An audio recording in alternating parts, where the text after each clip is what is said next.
Karibu sana katika channel ya Richstar. Katika video iliyopita nilizungumzia swala zima la pre-production, nikizungumzia unawezaje kutengeneza short film on zero budget, yani huna budget ya kutosha, unataka ujaribu kutengeneza film ama unataka kushoot ka film kafupi lakini huna budget. Nilizungumzia vitu kadhaa. Kwa hiyo kama video hii unaona kama umekutana na sehemu ambapo huelewi, ni vyema ukaiangalia video iliyopita ambapo kuna kidude hapo kina pop upande wa mkono wa kushoto ama kulia, kina pop, unaweza ukakiona. So sasa hivi tutazungumzia swala zima la production, na kwenye production kuna vitu vikuu viwili ambavyo kwa uelewa wangu navifahamu sana.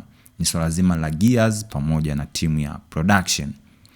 Tukianza na gears, inategemea na filamu yako inataka nini kutokana na story, lakini kiufupi kuna vitu ambavyo ni essential, lazima viwepo kwa sababu huwezi kushoot kama hauna kamera. Kwa hiyo vitu vya msingi kabisa ambavyo lazima uwe navyo ni swala zima la kamera, swala zima la lights, kifaa cha kunasia sauti kama utahitaji nani yako itakuwa na dialogue ama conversation. Kwa hiyo nikimaanisha microphone, inaweza ikawa boom ama inaweza ikawa mic yoyote, yani kifaa chochote ambacho unaweza kukitumia katika swala zima la kunasia sauti. Lakini pia lazima uwe na vitu kama lenses.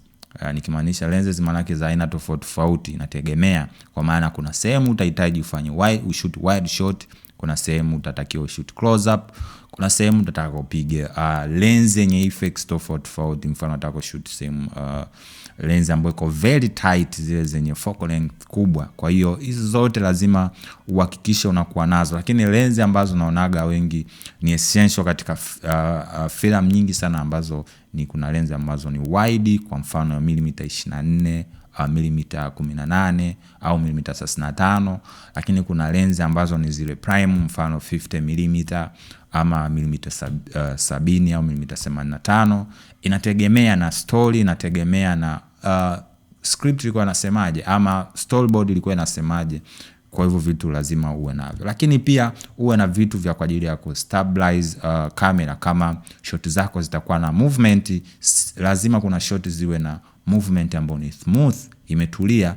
Kwa hiyo unaweza ukawa unatumia maybe gimbal, unaweza ukawa unatumia slider, unaweza ukawa unatumia glide cam. Yote hivyo ni vifaa ambavyo itabidi uwe navyo. It's depend na wewe una story yako inasemaje.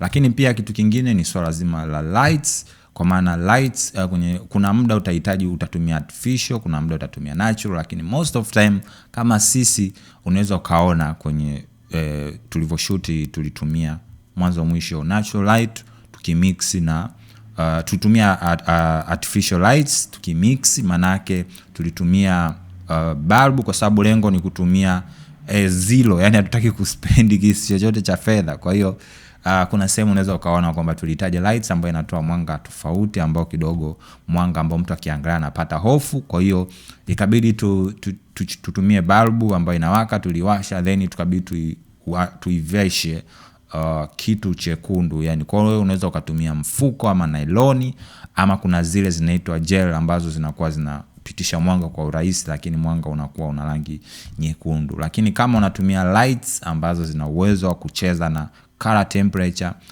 ama color za ile mood, basi unaweza change kwa direct. Kwa mfano inatumia light kama aperture, inakuwa ni rahisi. Lakini pia ni vizuri kuwa na vitu kama light diffuser, kuna bracket za kublock light, vitu kama hivyo. Lakini pia na reflector ni muhimu sana kuzitumia, kwa maana ni vitu ambavyo ni rahisi kuvi access, lakini pia vina impact kubwa sana katika kushape light kuweza kupata mwanga mzuri. Kwa sababu kwenye swala zima la kushoot film unaweza ukatumia light kushape muonekano wa scene yako. Maana yake scene unaweza ukaitengeneza, light inaweza ikacontribute kwa kiasi kikubwa kupata ile cinematic mood ambayo unahitaji. Kama sisi unaweza kaona tulitumia techniques tofauti tofauti katika swala zima la kushape light iweze kukaa vizuri. So kuna vitu vingi sana ambavyo, lakini hivyo nilivyovitaja ni essential. Vingine inategemea na mahitaji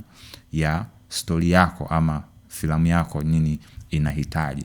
Kwenye swala lingine ambalo mwisho ni timu nzima ya production, ambapo always kunakuwa na cameraman, kunakuwa na mtu ambaye ni director, sometimes kunakuwa na mtu wa sound, kunakuwa na mtu labda wa behind the scene, kwa sababu hivi vitu lazima uvidocument kuweza kuona kwamba kesho na kesho kutwa utavitumiaje katika kujipush kwenda mbele.